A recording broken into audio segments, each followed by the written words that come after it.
Oke. 21. Periode bandul suatu jam di Kota Padang adalah 1 detik.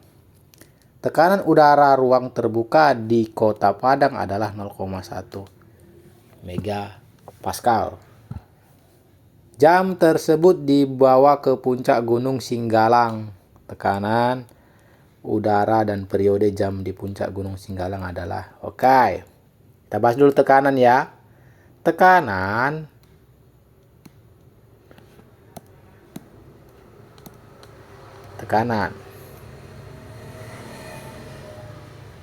Wah.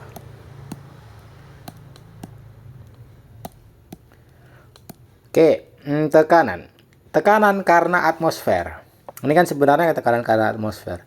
Apa sih tekanan itu? Tekanan fluida, masih ingat semoganya ya. Tekanan fluida itu adalah, kalau kita bicara dia atmosfer, itu adalah tekanan karena berat fluida yang ada di atasnya. Jadi misalkan ada orang nih di Padang nih, ini Kota Padang ya. Ada orang di puncak Gunung Singgalang.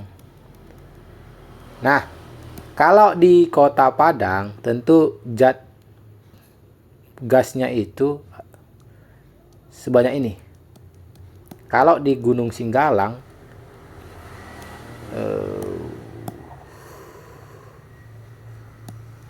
kalau di Kota Padang kita tambah ya segini ya. Nah gini, ini zat gasnya. Ini adalah gas yang tepat di atas si orang. Sementara kalau di Gunung Singgalang cuma segini. Ini contoh aja ya. Nah, mana lebih banyak? Yang di Kota Padang. Jadi karena, ingat ya, tekanan itu adalah karena berat zat yang ada di atasnya. Karena paling banyak ketika dia di Kota Padang, zat yang ada di atasnya, otomatis tekanannya paling besar dong. Nah ini paling sedikit, maka tekanannya paling kecil. Jadi jawabannya kurang dari ya, antara D sama B. Gimana dengan ini? Periode. Nah kembali lagi, periode itu rumusnya apa? Periode itu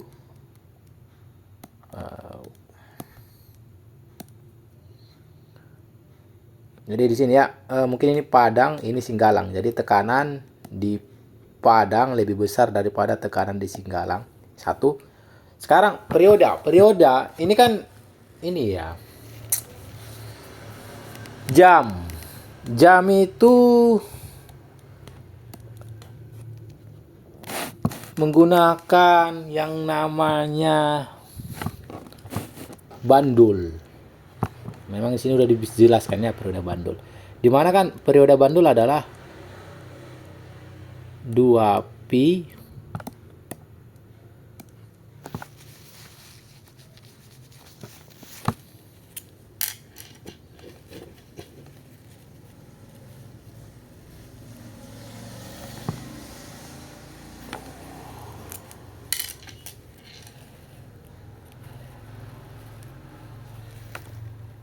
periode bandul 2pi akar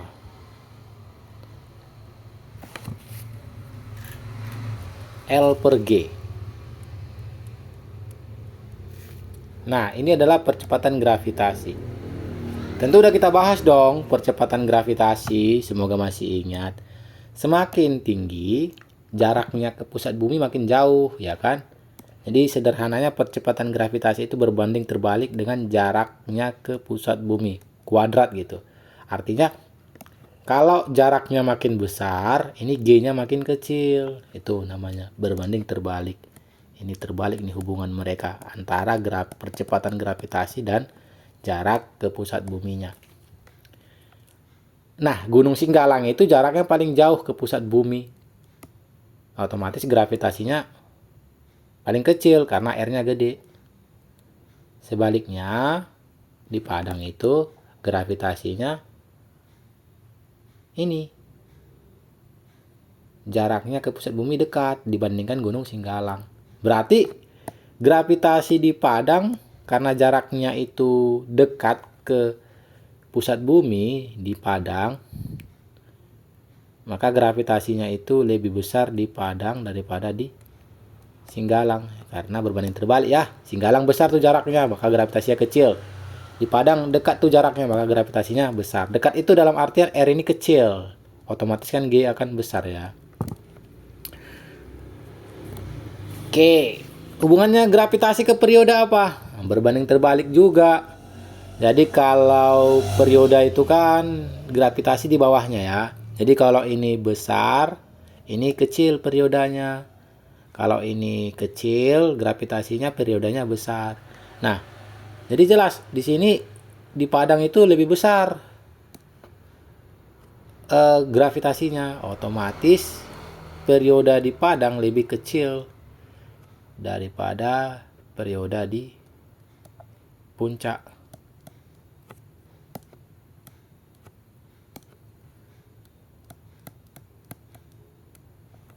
Itu Puncak Singgalang atau TS bisa juga kita sebut ya. Kenapa yuk? Kita ulangi ya tadi ya.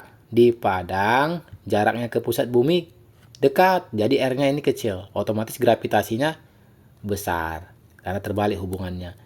Di Singgalang jaraknya ke pusat bumi jauh, artinya R-nya besar. Otomatis G-nya kecil.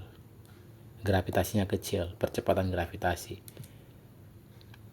Sehingga percepatan gravitasi di Padang lebih besar daripada di Singgalang. Periode dan gravitasi itu berbanding terbalik, ya kan? Artinya kalau gravitasinya, kenapa berbanding terbalik? Karena gravitasi ini di bawah. Nah, ini kita lihat ya, di Padang itu lebih besar. Kalau ini besar, berarti T-nya itu kecil. Nah, kesimpulannya apa? Ya, T Padang lebih kecil daripada T Singgalang. Di sini gravitasi Singgalang lebih kecil. Berarti ini kecil.